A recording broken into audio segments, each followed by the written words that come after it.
warahmatullahi wabarakatuh. Selamat pagi anak-anak siswa kelas 12. Bagaimana kabarnya pagi hari ini? Sehat ya? Jangan lupa jaga kesehatan, patuhi protokol kesehatan agar kalian tetap bisa belajar dengan baik sesuai dengan yang kita harapkan. Anak-anak, pada pagi hari ini Budian akan memberikan materi tentang buku fiksi dan non-fiksi. Supaya lebih jelas lagi, maka ikuti penjelasan dari Budian berikut ini. Berikut adalah perbedaan antara buku fiksi dan non-fiksi. Buku fiksi merupakan karya sastra yang menceritakan sesuatu yang benar-benar tidak terjadi, sehingga tidak perlu dicari kebenarannya di dunia nyata.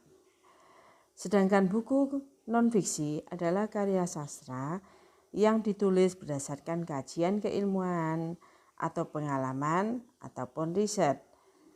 Contohnya, esai, artikel, biografi, katalog, tutorial, ensiklopedia, kamus, dan sebagainya.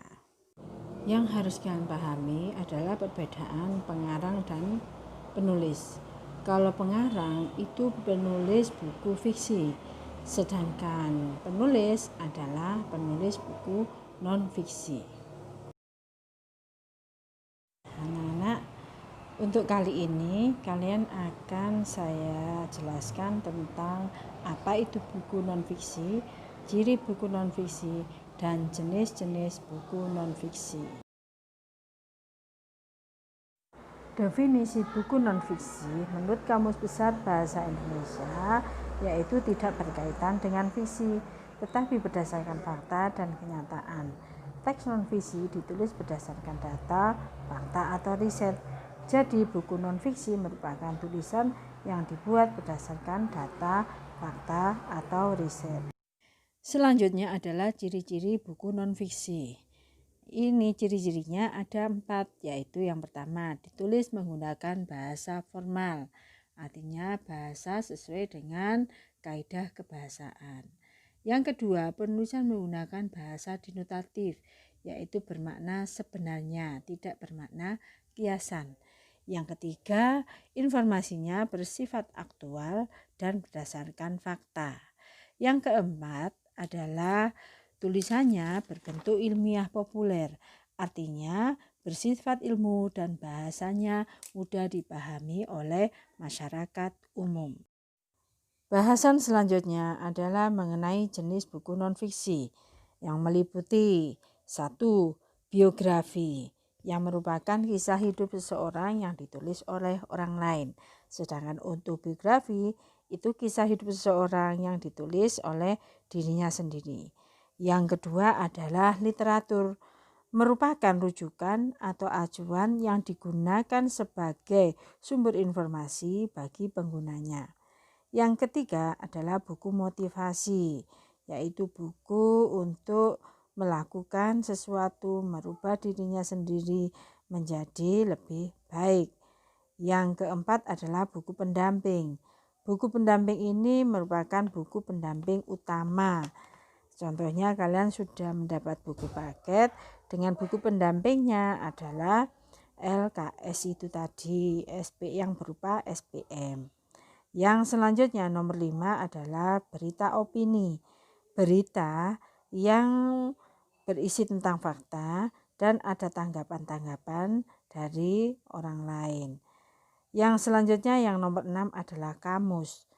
Kamus ini merupakan definisi setiap entry atau lema dari sudut pandang kebahasaan saja berupa sinonim.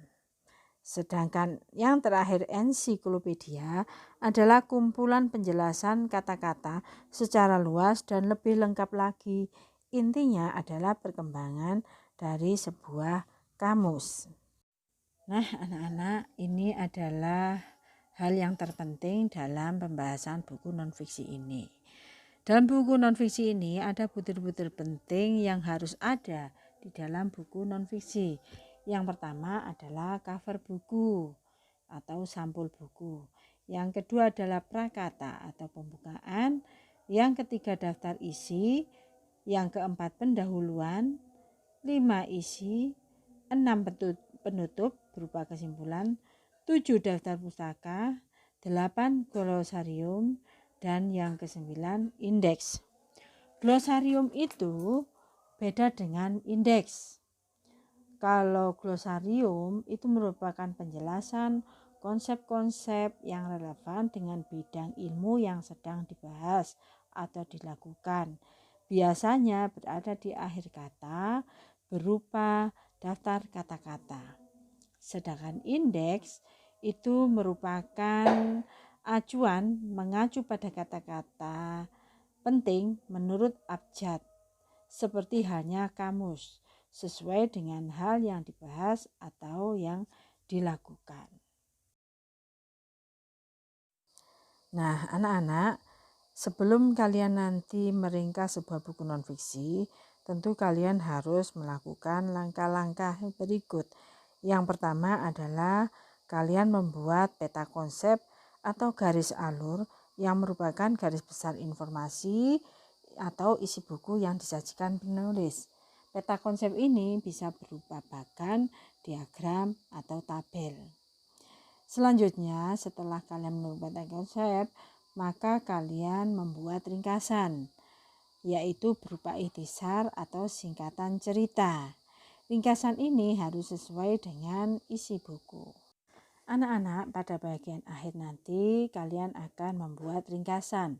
Maka tips-tipsnya atau langkah-langkah membuat ringkasan, yang pertama adalah membaca buku dengan sesama hingga 2 atau 3 kali. Yang kedua, membaca perintah atau petunjuk dengan teliti. Setelah itu, membaca sekali lagi buku tersebut untuk menemukan gagasan utama. Setelah menemukan gagasan utama, kalian menyusun ringkasan sementara menggunakan bahasa sendiri-sendiri. Setelah itu, membaca kembali ringkasan sementara tadi untuk cek perbaikan. Selanjutnya, menghitung jumlah kata dalam ringkasan sementara. Yang terakhir, menulis ringkasan tadi dengan mencantumkan jumlah kata pada akhir ringkasan. Demikian anak-anak penjelasan Budian tentang buku nonfiksi. Untuk penjelasan buku fiksi akan diberikan pada PJJ minggu berikutnya. Dan jangan lupa kalian nanti mengerjakan tugas meringkas buku nonfiksi. Dan selamat mengerjakan tugas. Dan Budian mohon maaf sebelumnya. Terima kasih dan wassalamualaikum warahmatullahi wabarakatuh.